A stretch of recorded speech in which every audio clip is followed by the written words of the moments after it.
चौधरी साहब के द्वारा मतलब आई बीड़ी तम्बाकू का ये वाली। तो जो लोग पीते हैं तो छोड़ दे तो अच्छी बात है, और नहीं छोड़ पा रहे हैं तो कोई बात नहीं है। बंधन किसी के लिए नहीं है, किसी को आदत पड़ी हुई है, अगर वो नहीं खाए तो उसका पेट खराब हो जाता है, शाम को मतलब लेटरिन नहीं जाता है तो और परेशानी उसके लिए हो जाएगी, तो वो अपना चलाते रहे। लेकिन जिनके अंदर, जिनके मन में ये संकल्प विकल्प उठ रहा है कि वास्तव में ये हानिकारक है, इससे नुकसान होता है, लोग देखते हैं, टोकते हैं, तो वो अपने अंदर जरूर संकल्प लें। और जिनकी प्लानिंग, स्वामी जी महाराज साधना शिविर करवाते थे मथुरा में, 15-15 दिन की होती थी, तो उससे बड़ा लाभ होता है। ये कंपलसरी नहीं है कि सबको बैठना है, जो लोग बैठ सकते हैं वो बैठें, जो लोग कर सकते हैं करें, जो नहीं कर सकते हैं वो नहीं करें। किसी के लिए कोई बंधन नहीं है, लेकिन ये रोक टोक भी नहीं है, क्योंकि उसमें है ये चीज़, हम लोगों को ऐसी कुछ मेहनत भी करनी है जिससे आंतरिक लाभ हो, कुछ मिले। अभी तक खाली खाली मतलब फॉर्मेलिटी के रूप में, जैसे पौने घंटे की 1 घंटे की जो साधना बताई गई कि, और उससे कितना लाभ हुआ ये आप सबको मालूम है। दोनों आंखों के मध्य भाग में जीवात्मा बैठी हुई है, और जो नाका है जिसको गुरु का दरबार बोलते हैं, कभी किसी ने थोड़ा सा जानना चाहा, स्पर्श नहीं हुआ है उस दीवार से, उस दरवाजे से जो बैल लगी हुई है वहाँ, उसको दबाने का काम नहीं हुआ है। अगर दबाने का काम हो गया होता तो उसके लिए पहले ही उसे पता चल गया होता कि मेरी साधना में कितनी तरक्की हो रही है।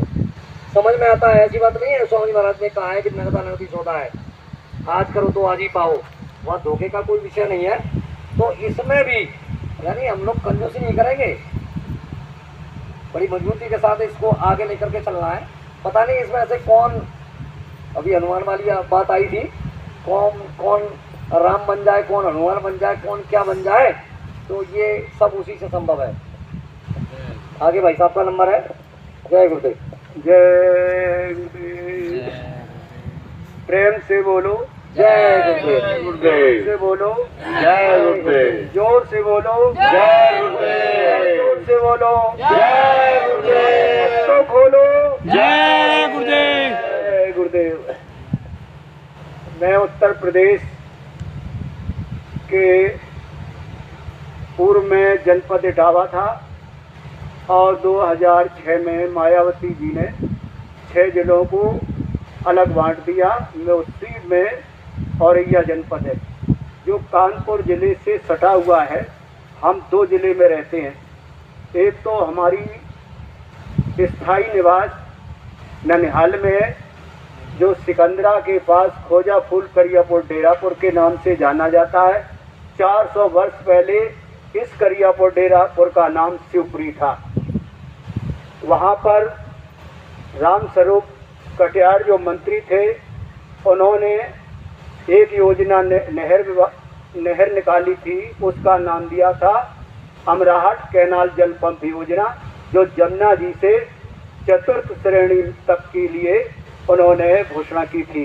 सरकार ने अनुमति दी, तो प्रथम चरण में 4 पाइपलाइनों की जमुना जी से पानी उठाया गया मोटरों द्वारा। फिर दूसरी चरण में 7 पाइपों की जो नहर निकाली गई है, वो सीधे भोगनीपुर माइनर में डाल दी गई है। गंगा निचली जो नहर है उसी में वो संपर्क कर दी गई है, जो लास्ट तक पानी जाता है। पानी की किल्लत देखते हुए ऐसा कदम वहाँ की स्थानीय लोगों ने ऐसा कदम उठाया था। तो उसी जगह का मैं निवासी हूँ, और वहाँ पर क्या देखा गया है कि 400 क्या 2 द्वापर के युग के समय शिव जी निकले थे। आज के शंकर जी का आप दर्शन करेंगे तो उसकी भिन्नता है। विद्वानों का, वहाँ ज्योतिषियों का कहना है कि ये द्वापर युग कालीन की प्रतिमा है, और शिव और पार्वती दोनों वहाँ विराजमान की बात पर आ जाइए। अब इसके लिए मैं औरैया जनपद ग्राम पन्नर से हैं, और पन्नर से मैं वहीं स्थायी रूप में काम करता हूँ औरैया जिले में। मेरा नाम कुंवर सिंह है। राजपूत परिवार में राजघराने में पैदा हूँ और मेरे यहाँ पुराने समय में जमींदारी थी। जमींदारी तो इधर उधर चली गई, अब तो साधारण रह गई है। अब बात यह है कि परम पूज्य बाबा जय गुरुदेव जी महाराज हमारे निज गांव में आए थे। मैंने उनको बुलाया था, निमंत्रण दिया था। हमारे प्रेमी 4-5 लोगों ने मिलकर के बड़ी व्यवस्था की थी और वहीं पर बहुत समय पहले यानी कि 75-74 के समय में बाबा जी जब गोरखपुर की ओर जाते थे तो वहाँ पर एक गाड़ी बिगड़ गई थी औरैया में। तो एक प्रेमी थे रसाल सिंह। रसाल सिंह ने बाबा जी से कहा था कि आपकी गाड़ी महाराज बिगड़ गई है, इतनी रात के कहाँ जाओगे, भूखे प्यासे होगे और 4-6 लोग तुम्हारे ये साथ में हैं, 2 गाड़ियाँ हैं, मैं दौड़ के जाता हूँ और एक मैकेनिक को लाता हूँ, तब तक मैं घर जाता हूँ और आपके खाने की महाराज व्यवस्था करता हूँ। स्वामी जी महाराज ने कहा कि आपके घर जाने से पहले जिसने मुझे रोटी खिलाई थी सबसे पहले हम वहाँ जाएंगे। हमने स्वीकार कर लिया कि स्वामी जी महाराज आप वहाँ पहले जाइए और उस प्रेमी से आप मिलिए, इसके बाद आप मेरे यहाँ आइए। ऐसा ही स्वामी जी महाराज ने किया। मैं बाबा जय गुरुदेव जी के साथ 1980 में जन्म लिया था। मैं पढ़ता था और पढ़ते पढ़ते मैं जब हमारी शिक्षा अपूर्ण हुई, संसाधन नहीं हुआ, तो मैं पढ़ने के लिए बाबा जय गुरुदेव जी महाराज की क्लास में प्रवेश हो गया। प्रवेश होते ही अद्भुत चमत्कार हमें मिलने लगे। हमारे जो अभी प्रेमी थे तुलाराम जी, इनके पास में अर्धरात को गया, इनसे पूछा, इन्होंने कहा बेटा बस तैयार हो जा चल। ये इनके साथ में मथुरा आया और 1986 में 87 में बाबा जय गुरुदेव जी महाराज के काफिले में अपने प्रेमियों के सहयोग से मैंने 14 प्रांत की साइकिल से यात्रा की थी। यही एक कपड़ा था, मेरे कपड़े केवल सिलाई रह गई थी, बकाया सब फट गई थी। मैं 20 रुपए में 14 प्रांतों की यात्रा की, सिर्फ 20 रुपए खर्च हुए थे और टायर ट्यूब मेरे घर तक चले थे, इसके बाद वो पंचर हो गए थे, खत्म। इतनी मेहनत के बाद मेरे न तो पैर दर्द हुए, न मुझे कोई बुखार आया, न कुछ। जय गुरुदेव बोलते थे और उनके साथ चलते थे। तो हम ये कहा करते थे, अरे बाबा जी काम कराना है तो ऐसे ही करा लो, अरे ये काहे के वस्त्र ये पहना दिए हैं, इसमें तो हम खाद खुजली से मरे जा। सब लोग परेशान हैं, घर से निकाल दिए गए। ऐसी ऐसी अव्यवस्थाएं बोरोए वालों को झेलनी पड़ी, गाड़ियां और लाठियां सहने पड़ी। शायद है कि भगवान ऐसे कबू ना मिले जैसे हम लोगों को बाबा जी मिले भगवान। और ये भगवान अब हमारी हिल से गायब हो गई। अब काहे गायब हो गई कि ये कहते कि देखो हम कहेंगे कर्जा वो माफ करेंगे, वो कहते हैं कर्जा हम माफ करेंगे, वो कहते हैं कर्जा हम माफ करेंगे। अब हम लोग हंसते थे कि बाबू जी लगोटी लगाए तो वो पटी लगोटी लगाए, भाई कर्जा कहाँ से इनको खत्म हो है। तो पीछे विस्तर बाबा जी ने लगवाए थे और लगोटी कार्यक्रम में हम भी शामिल थे। तो बड़ी हंसी वाली बात है कि समय थोड़ा है, तो इसी रूप में हमने एक प्रार्थना अभी यहाँ आपके सामने ही लिख ली और वो आप सुन लीजिएगा। और हमें समय तो मिला ही नहीं, लेकिन हम सेवा करने पे बड़े आदी है। हम पदाधिकारी बनने के बिल्कुल इच्छुक नहीं है। हमें जितना काम बाबा जी के कार में करने का मजा आता है भूख प्यास से, उतना हमें खोआ शक्कर चीनी खाने में मजा नहीं आता है। हमें रोने में मुसीबत में मजा आता है। बाबा जी ने कहा मुसीबत तो झेल के देखो तब कहूँ भगवान मिलते हैं। भगवान मिलाना आसान नहीं, बड़ा कष्ट उठाना पड़ता है। तो हम लोगों ने जितने भी प्रेमी हैं, हमारी बहनें हैं, नाना कष्ट जगत के संसार के लोगों ने दिए। शायद है कि इतना इतिहास पीछे कभी लिखा नहीं होगा जितने हमारे प्रेमियों को लोगों ने सताया है। इसी बीच में हम एक प्रार्थना आपको सुनाएंगे।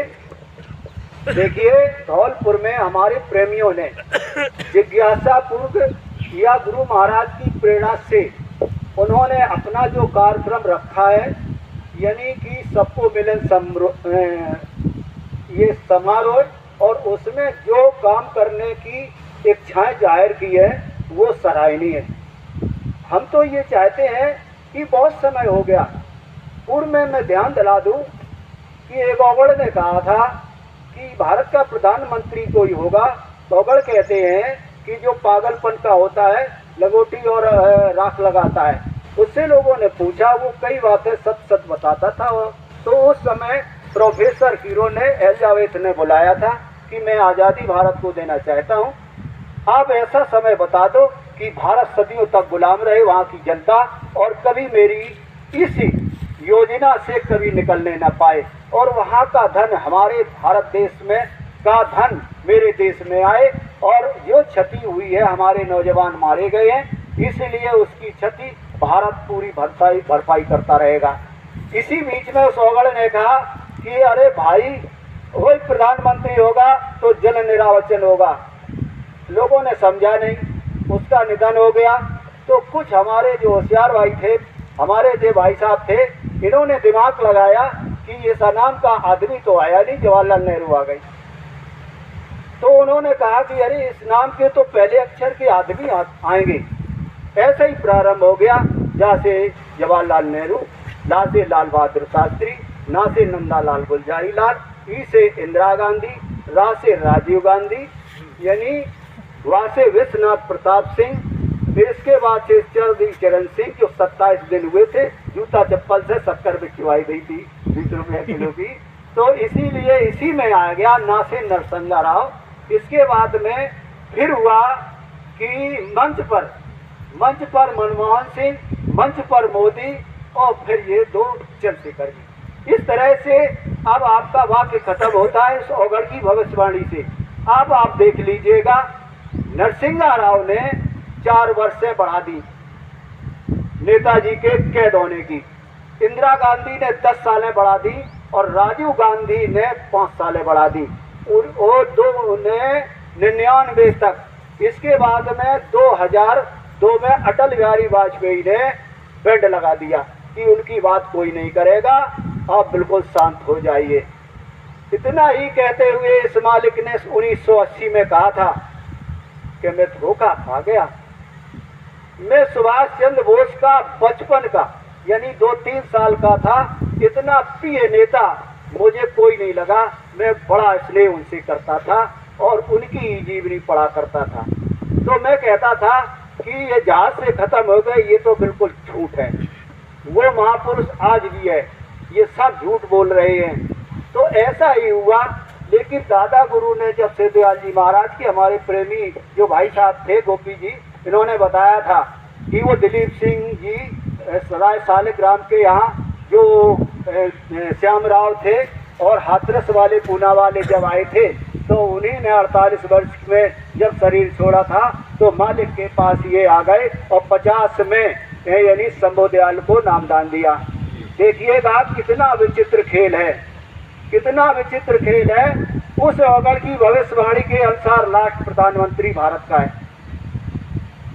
हमें उस भविष्यवाणी से क्या लेना देना है वो तो वहाँ की बात है। लेकिन बाबा जी ने एक तरक्षण लीला ऐसी खेल दी कि हमारे बोरा वाले, बगैर बोरा वाले यानी महाराष्ट्र, राजस्थान, केरला, उत्तर प्रदेश, बिहार, बंगाल, उड़ीसा, इनमें जो हमारे प्रेमी बाबा जी के तत्पर चरणों में निछावर होने वाले हैं, उनके कंधों पर बोझा डाल दिया। बात यह है कि बोझा तो डाल दिया, इधर बाबा जी ने छटनी चालू कर दी। छटनी करने में हमारे जो प्रेमी थे वो सब चले गए, जिनके वो बहुत प्यारी थी और जिनके दुलारे थे वो आज भी आपकी सरजमी पर यानी कि ये क्या बोलते हैं इसको, यहाँ पर बैठे हुए हैं। काफ़ी लोग वहाँ पीछे हैं, बड़े उत्साहित हैं बाबा जी का काम करने में, संगठन बनाने में, सेवा करने में इतने उत्साहित हैं मानो वो जड़ी बूटी लेने के लिए हनुमान की तरह वो पहाड़ उखाड़ने जा रहे हो। ऐसा मुझे अद्भुत लगता है। निश्चित पहाड़ उतरेगा और जो हमें आपको यशस्वी तेजस्वी बाबा जी ने कहा था वो आपको मिलने वाला है। इतिहास 1000 वर्षों के लिए जय गुरुदेव नाम, सतयुग 1000 वर्षों के लिए आने की शुभकामना कर रहा है, ऐसा मुझे प्रतीत होता है। इसी मैंने वैचारिक क्रांति आप लोगों के लिए प्रार्थना लिख दी है। जय गुरुदेव। वैचारिक क्रांति का बिगुल बज गया, गुरु को भूल न जइयो, मेरे संदेश को प्यारे जन जन तक पहुँचइयो। जो भ्रम में तू फंसा प्यारे, वृथा समय गमाए, ज्ञान भजन की रीत धार ले, सारा भ्रम मिट जाए। वैचारिक क्रांति का बिगुल बज गया, गुरु को भूल न जइयो, मेरे संदेश को प्यारे जन जन तक पहुँचइयो। ज्ञान भजन की रीत धार ले, सारा में भ्रम मिट जाए। मेरे जन्म मरण की गाथा ये तो दिल से दूर हटा दे। भाव सहित नित बैठ के प्यारे, मेरा ध्यान लगा ले। बेचारे क्रांति का बिगुल बज गया, गुरु को भूल न जइयो। हंस के रोए के बंदे अपने दिल में, गुरु को बैठा ले। पल भर की मैं देर न करता, तू मुझको आजमा ले। बेचारे क्रांति का बिगुल बज गया, गुरु को भूल न जइयो, मेरे संदेश को प्यारे जन जन तक पहुँचइयो। हुक्म शब्द सब मानो मेरा, यही मेरा है कहना। मेरे काम में यदि विपदा आवे, तो मुझको तुरंत बुलाइयो। बेचारे क्रांति का बिगुल बज गया, गुरु को भूल न जइयो। मेरे संदेश को प्यारे जन जन तक पहुँचइयो। सेवा भाव भरो अपने दिल में, यही मेरा है कहना। एक सूत्र में बंध जा प्यारे, यही मेरा है समझाना। धर्म कर्म का संदेश हमारा घर घर में पहुँचइयो। बेचारे क्रांति का बिगुल बज गया, जन जन तक पहुँचइयो।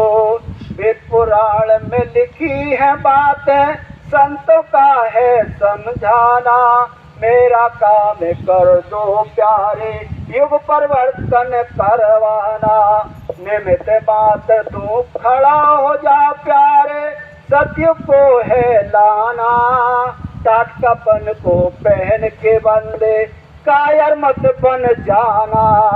मेरा साथ में आके बंदे, मेरे साथ में आके बंदे, पीछे मत हट जइयो। दुश्मन का आश्रय चले तो भारी शौर दिखाइयो। बेचारे क्रांति का बिगुल बज गया, बेचारे क्रांति का बिगुल बज गया। इसीलिए ये हमने आपके लिए प्रार्थना लिखी है कि हो सकता है कि दुश्मन आपके सामने आपके रास्ते को अवरोध कर दे। अवरोध तो करेगा, क्योंकि हनुमान का अवरोध कालनेम ने किया। राम ने अच्छा समय लाने के लिए, राम राज की स्थापना करने के लिए पिता और गुरु की आज्ञा को सिर पे धारण करके अच्छा समय लाया, और अच्छे समय में बड़ा अवरोध हुआ, जिसका उदाहरण रामायण है। इसी प्रकार से आपका कोई इतिहास तो बना नहीं है, अभी आपका कोई पन्ना खुला नहीं है। पन्ने तो आ चुके, कलम तो बन गई है, लेकिन चलाने वाला, उसमें लिखने वाला है ही नहीं। बाबा जय गुरुदेव जी महाराज ने कहा, इतिहास ऐसा बनेगा कि 4 युग के, यानी 3 युग के इतिहास पीछे रह जाएंगे। लोग अपनी आत्मा को मेरे बताए हुए रास्ते को मेरे सहयोग से जिस घर से आए हो वहीं पहुंच जाओगे। यही मेरी आपकी कामना, यही मेरा रोना है। इसी कड़ी को मैं समाप्त करते हुए हम आपसे क्षमा याचना चाहते हैं। जय गुरुदेव। जय